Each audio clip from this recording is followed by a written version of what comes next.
Rassurez pas du tout. On vit toujours le même stress chaque année. On est obligé de veiller comme du lait sur le feu sur notre année scolaire pour qu'elle se déroule un peu bien avec le moins de mal possible.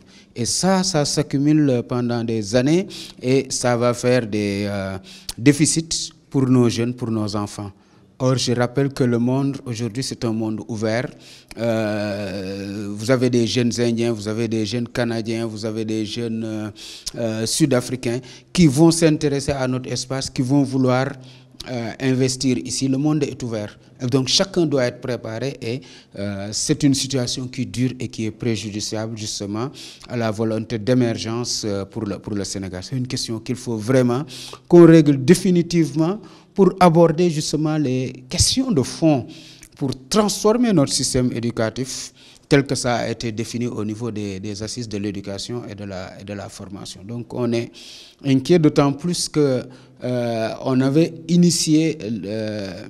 développé une initiative, Nos vacances pour l'école, pour amener justement les acteurs à des moments où il y a encore le temps de réfléchir, où il y a encore la sérénité, à prendre la mesure des différents éléments, facteurs, pour justement éviter que l'école ne soit encore perturbée. Et nous avions bien appelé aussi bien les autorités étatiques que les organisations syndicales à faire en sorte que tout puisse être discuté, mais que cette année-là, l'année électorale ne soit pas un prétexte pour priver nos élèves et nos jeunes des possibilités d'éducation. Ça ne doit pas être, ce n'est pas une justification, ce n'est pas parce qu'il y a élection qu'il faut que l'école soit perturbée.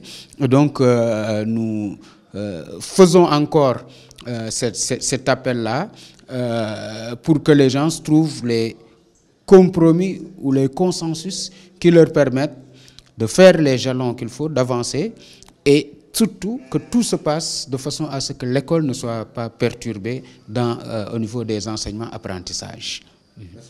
On parle d'année électorale et quand on dit qu'on ne négocie pas durant une période électorale, on peut comprendre ça. Mais je pense que c'est dans deux conditions.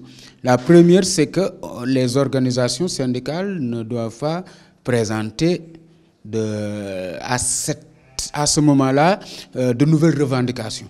Ça, on peut dire qu'on n'ouvre pas de nouveau.